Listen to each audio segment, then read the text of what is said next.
wrestling icon, the Blue Meanie. Now, can you tell us, the fans of pro wrestling, how you got into the wrestling business? I was fortunate enough when I was 20 years old to train with Al Snow in Lima, Ohio. Drove out there and he helped me live the dream. The British Bulldog's daughter. How are you doing today, Georgia? I'm very good. I'm very cold here, but I'm very good, thank you. Now, you came all the way up here from Tampa, Florida, too. How do you feel about that?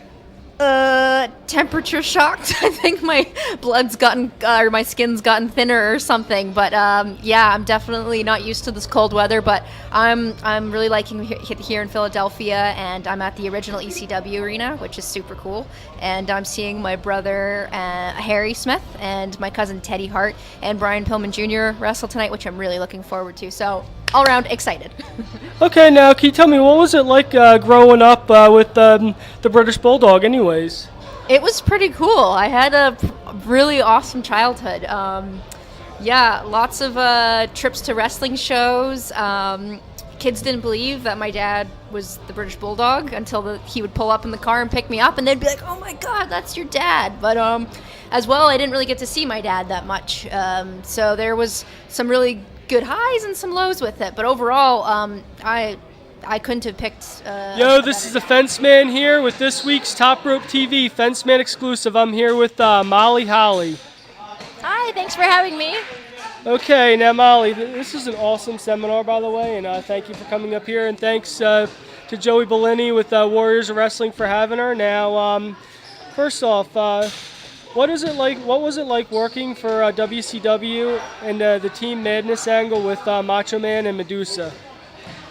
Well, it was a great experience for me to go from the indies, working in front of 20 people, to be on Nitro during the hottest time when wrestling, the Monday Night Wars were happening. And so for me, it was awesome to be with the people that I used to watch on television as a child, to be in the ring with them. I mean, it was surreal to actually be a part of that experience. I loved it. It was definitely one of the highlights, just to go from minor leagues to being in the main Davy event. Boy Smith Jr. How you doing tonight? I'm very good. It's been a long day, a little bit tired. Had a show for New Japan the past couple nights, flew from LA to North Carolina and then MLW today. So it's been a busy day.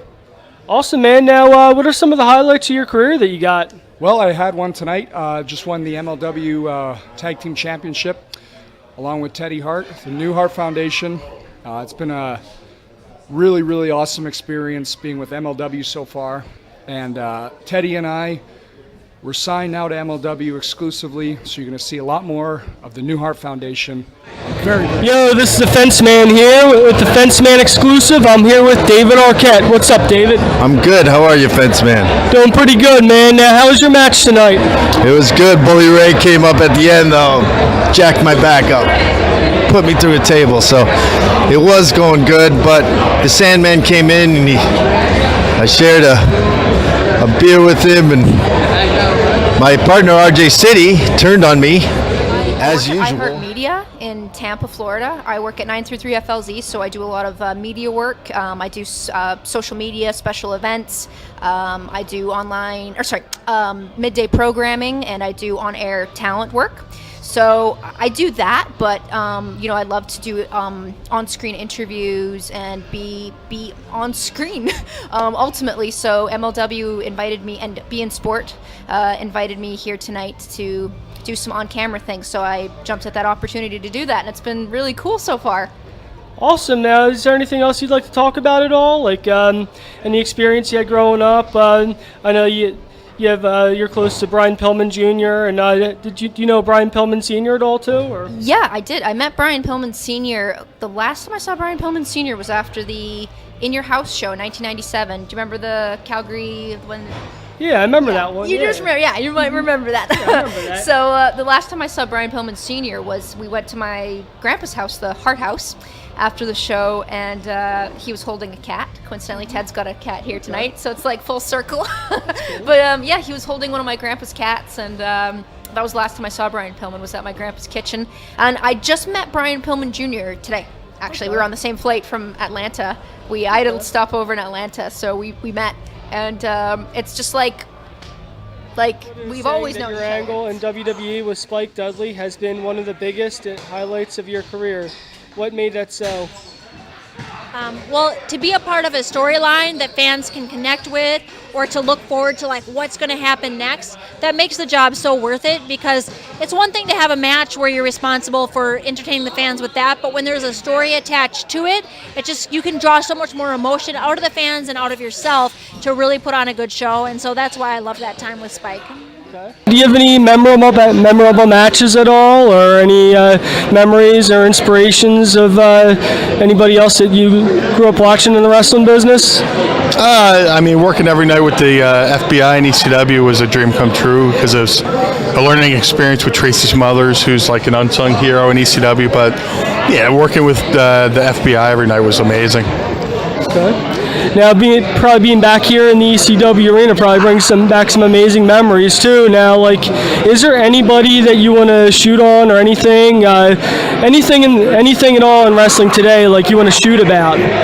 Nah, man, the business is strong as ever. The independent scene is as hot as ever. Everybody's doing good, so I'm happy. You know, the business is good. Everybody's doing good. So, back, the indies used to go the way, if WWE was good, then the indies were good, but the indies are thriving on their own, so I'm happy. The independent wrestling. This guy's coming in, he's making this money, he's cashing residual checks. I didn't sell one fucking shit. I had to go into business for myself, you know what I mean? A little bit. I apologize to you before I did it, so it's a courtesy. I would love to sell something. Did you bring any shirts? I brought a couple. I don't know where they are right now, but I have a couple. Where are your photos? Where's your agent? Where's your manager? Where's the big entourage? The David entourage. You're wearing a Ted DiBiase shirt. Is it bootleg? I don't even know. What are these, kids? I don't know what to do. And then somehow we won. Riddle me that. We did.